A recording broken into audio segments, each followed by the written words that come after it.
Lyon demain, le quart d'heure lyonnais, toute l'actualité chaque matin. Parce que Lyon demain se dessine aujourd'hui, voici l'essentiel de l'actualité en ce jeudi. Nous sommes le 8 octobre. Le point hebdomadaire du ministre de la Santé, Olivier Véran, particulièrement attendu à Lyon. Lyon qui pourrait être placé en zone rouge écarlate. Le nombre de cas graves Covid-19 continue en effet de progresser dans le département du Rhône. Le maire de Lyon, Grégory Doucet, était lui hier au centre de dépistage de Gerland. Il a estimé que des mesures supplémentaires ne se justifiaient pas face à la situation actuelle. Au moment du confinement, l'armée avait été largement mobilisée avec l'opération Résilience. Quelle serait son action en cas d'amplification de la deuxième vague ? Nous avons rencontré le général Philippe Loyacono, gouverneur militaire de Lyon. Nous l'écouterons dans cette édition.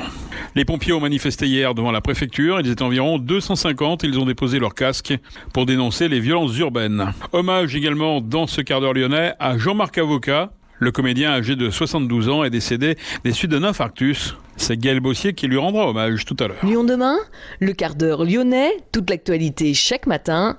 Gérald de Bouchon. Bonjour à tous et bienvenue dans ce quart d'heure lyonnais.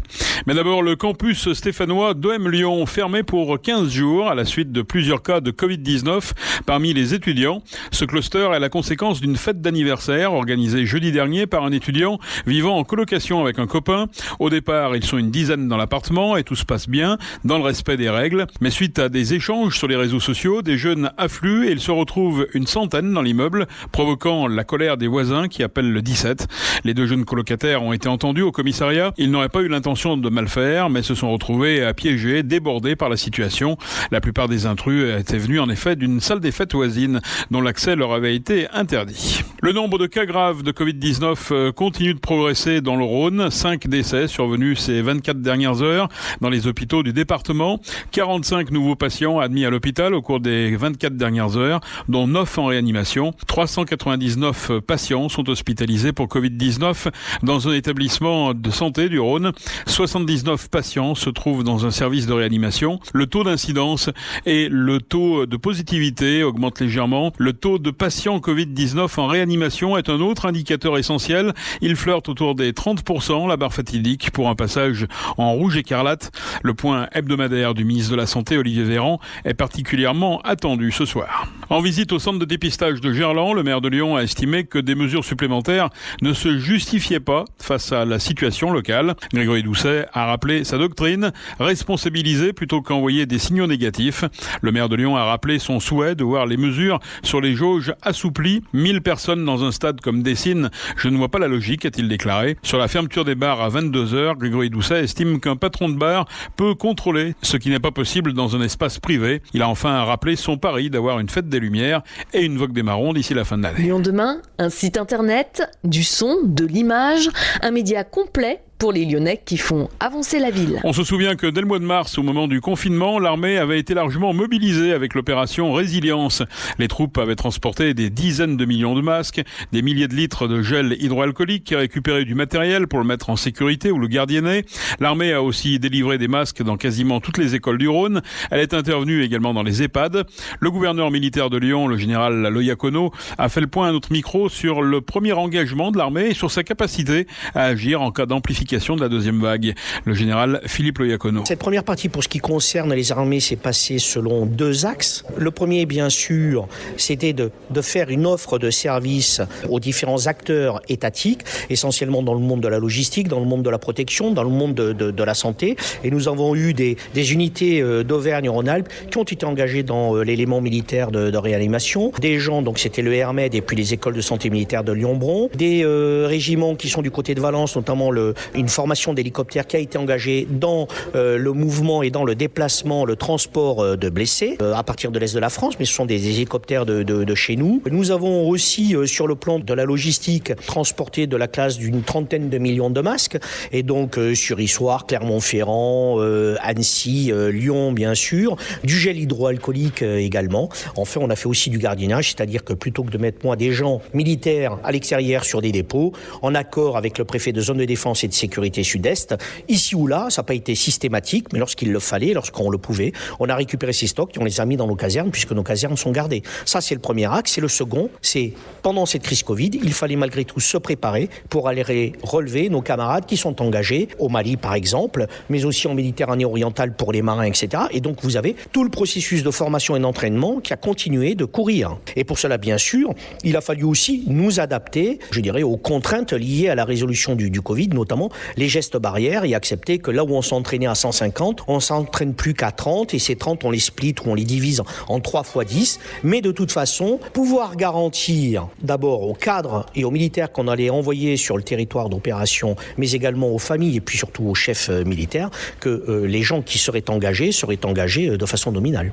Il est clair que l'on imagine la façon dont on pourrait être employé demain, soit à égale proportion du printemps dernier, soit un peu plus, soit un peu moins. De toute façon, c'est la situation qui commandera. C'est la situation qui commandera. S'agissant de la règle des 4I à laquelle vous faites référence, c'est-à-dire normalement des moyens militaires ne sont engagés que si les moyens ou les capacités civiles, comme l'on dit, sont inexistantes, inadaptées, insuffisantes ou indisponibles, eh bien, pour l'instant, je sais qu'aujourd'hui, le mode d'engagement, c'est on respecte ces 4I, mais on pourrait très bien me dire, ces 4I, on peut les amender, on les respecte un peu moins, et à partir de là, la réponse, je dirais, militaire, ou la réponse du ministère des Armées en Auvergne-Rhône-Alpes sera plus ou moins importante. Est-ce que l'armée fonctionne différemment depuis la crise du Covid ?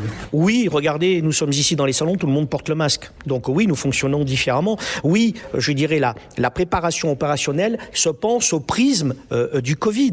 Mais le militaire a l'habitude d'être dans le chaos, le militaire a l'habitude d'être engagé en opération, voire d'être déployé sur des missions longue durée dans des pays où vous avez le palu, etc. Et donc, nous avons ces gestes ancrés en nous, c'est dans notre ADN. Donc, le Covid pose... Est-ce que c'est une contrainte ? Je ne sais pas. Mais dernièrement, je me suis exprimé devant tout mon état-major et au quartier général Frey en disant, écoutez, on est en ambiance Covid, c'est une donnée d'entrée, donc il faut faire avec. Et désormais, il ne s'agit plus de se dire quelle activité je dois annuler, mais comment j'adapte l'activité au respect des gestes barrières notamment. Philippe Le Iacono, le gouverneur militaire de Lyon. La cérémonie des obsèques de Victorine Dartois s'est déroulée hier après-midi en l'église Saint-Jean-Baptiste à Bourgoin. Environ 1000 personnes étaient présentes pour rendre un dernier hommage à cette étudiante dont le corps a été retrouvé le 5 octobre dernier sur le parvis de l'église. La foule a applaudi lors du passage du cercueil. L'enquête pour meurtre destinée à élucider les circonstances de la mort de Victorine est toujours en cours, mobilisant d'importants moyens. Violences urbaines récurrentes, agressions à répétition. Les pompiers du Rhône ont décidé d'afficher leur crainte et leur colère. Environ 250 pompiers en colère ont déposé leur casque hier après-midi devant la préfecture. Dans le Rhône, l'an dernier, il y a eu 160 actes et 111 dépôts de plainte pour agression de sapeurs-pompiers. C'est ce qu'ont rappelé les organisateurs de la manifestation. La maire socialiste de Vaux-en-Velin, Hélène Geoffroy, tentera de ravir le poste de premier secrétaire du parti à Olivier Faure lors du congrès qui se tiendra les 12 et 13 décembre à Villeurbanne. Hélène Geoffroy entend s'opposer à la stratégie de rassemblement de la gauche à tout prix, une ligne conduite par Olivier Faure, candidat à sa propre succession. Hélène Geoffroy est alors qu'il est la seule à se présenter face à Olivier Faure. Lyon demain, la radio lyonnaise à écouter partout dans le monde. Il s'appelait Jean-Marc Avocat et c'était mon traître, c'était mon ami.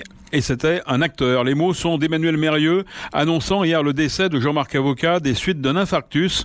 Une carrière d'un demi-siècle pour ce comédien, qui était aussi un habitué de nos plateaux radio. Gaël Bossier. En 2011, Jean-Marc Avocat interprétait Don Juan de Miloche. Parmi toutes les variations sur le célèbre séducteur, le comédien était allé puiser son inspiration dans un texte sublime et crépusculaire. Je l'avais rencontré pour évoquer ce rôle, mais aussi une performance autour des 3 tragédies de Racine, seul en scène au Célestin. Jean-Marc Avocat, bonsoir. Je viens d'assister donc à votre représentation de Don Juan de Miloche à l'Espace 44. C'est un personnage décadent, un personnage qui est sur la fin de vie que présente ici cet auteur tout à fait incroyable qui est Miloche. Alors c'est vrai que c'est pas du tout le Don Juan de Mozart, hein, loin de là. Moi j'aimerais en savoir un petit peu plus sur ce choix de texte. Alors ce qui est d'ailleurs assez intéressant, c'est que Miloche, l'auteur, était lituanien et donc le texte est écrit en français. Miloche, il a été dans une très courte période, dans la première moitié du XXe. Donc, et Miloš a été ambassadeur de Lituanie en France. On a l'impression que c'est un peu prémisse du surréalisme. En tout cas, dans le découpage de textes que vous proposez, on ressent en tout cas ce surréalisme à la fois dans la langue, puisqu'il joue sur les mots, il fait rimer les mots, mais avec une manière que les Dada, par exemple, auraient pu utiliser. Oui, c'est sûr. Et je pense que, d'ailleurs, il a été ami, autant que je sache, avec certains des surréalistes. Et alors, ce qui est marrant, c'est que ce texte-là, que j'ai tiré quand même vers la vieillesse, et il était jeune quand il l'a écrit, il y avait une question qui me passionnait, c'était Don Juan, en principe, il meurt jeune. Il meurt foudroyé par Dieu. Un Don Juan qui ne mourrait pas jeune, qu'est-ce qui devient vieux? La question de Don Juan vieux, comment il est? Et c'est ça qui m'a vachement intéressé, c'est de cette espèce de personnage complètement mythique, légendaire, Don Juan, mais quand il a 70 ans, comment il est?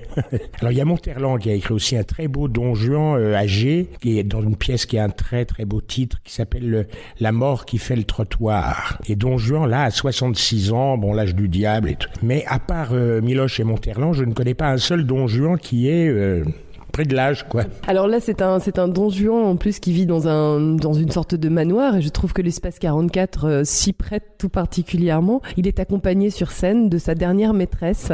Qui est d'ailleurs, c'est le comble du dérisoire et de l'impuissance pour un Don Juan. C'est une poupée gonflable et qu'on a entourée de bandelettes, qu'on a momifiée, parce que c'est son dernier jouet à qui il parle comme si c'était sa jeune dernière conquête. Miloš a de très beaux mots pour parler notamment de l'âme. Ah oui, mon âme se décolore ainsi qu'un papillon noyé dans de l'eau de vaisselle. Il a une manière, en tout cas, de nous faire rentrer dans cet univers qui est bien à lui avec ses mots. Et vous l'incarnez avec une douleur physique, parce que il est paralytique. Mais en plus, c'est un spectacle que j'ai voulu un peu tenter un truc que l'on ne fait jamais au théâtre parce qu'on en a peur, c'est la lenteur. Et ce corps de Don Juan ne peut pas aller vite. Il y a une douleur à vivre ces derniers jours ou ces dernières heures ou peut-être une dernière année, mais pas plus. Et alors ce que j'aime aussi beaucoup, c'est son dandysme. Il dit d'ailleurs que c'est une maladie, le dandysme de la fin du 19e ou du début du 20e, dandysme à la Proust un peu. Et moi ça me fascine assez parce que c'est une philosophie de la vie même. C'est pas uniquement être à la mode, c'est ce qui veut rien dire. C'est de désespoir dépassé, on est dandy parce que si on ne l'était pas, on ferait ce qu'ils disent, c'est-à-dire on se suicide, mais le suicide est de mauvais goût. Donc le comble du dandysme, c'est de vivre, parce que le suicide c'est vulgaire, quoi. On va retrouver Jean-Marc Avocat aussi dans une performance théâtrale tout autre, au Célestin, très prochainement. Est-ce que vous voulez nous en dire 2 mots? Bah oui, parce que c'est le 2 décembre entre 15h et 24h, je vais rejouer ce que je n'ai jamais fait encore, les 3 tragédies de Racine que j'ai jouées en solitaire, mais une par une, si je puis dire. Là, je vais les jouer les 3 quasiment à la suite, avec 1 heure de battement entre chaque. Et je pense de plus en plus que mon choix de les jouer seul et absolument de ne jamais me reposer sur le spectaculaire, mais que sur la langue, donc la pensée. Et c'est un choix qui est juste. C'est pour moi un des sommets de la langue française, dont par ailleurs je suis aussi amoureux. Là, je suis venu au théâtre par la littérature et non pas par l'image. Et je quitterai le théâtre par la littérature aussi. Merci beaucoup Jean-Marc. De rien, c'est moi qui vous remercie beaucoup. Jean-Marc Avocat nous a quittés le 4 octobre dernier, laissant derrière lui ses admirateurs définitivement orphelins. Il était pour beaucoup un modèle, une source d'étonnement et d'inspiration. Merci pour ton travail et son exigence et tous les moments uniques que tu nous as fait vivre. Merci Gaël pour cet hommage à Jean-Marc Avocat.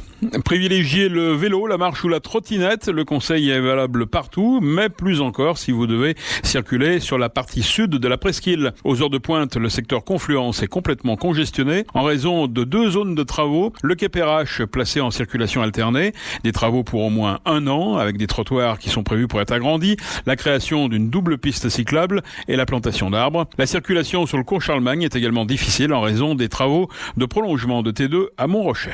C'est la fin de ce quart d'heure lyonnais. Merci de l'avoir suivi. On se retrouve bien sûr demain, même heure, même antenne. Excellente journée, mais restez prudents.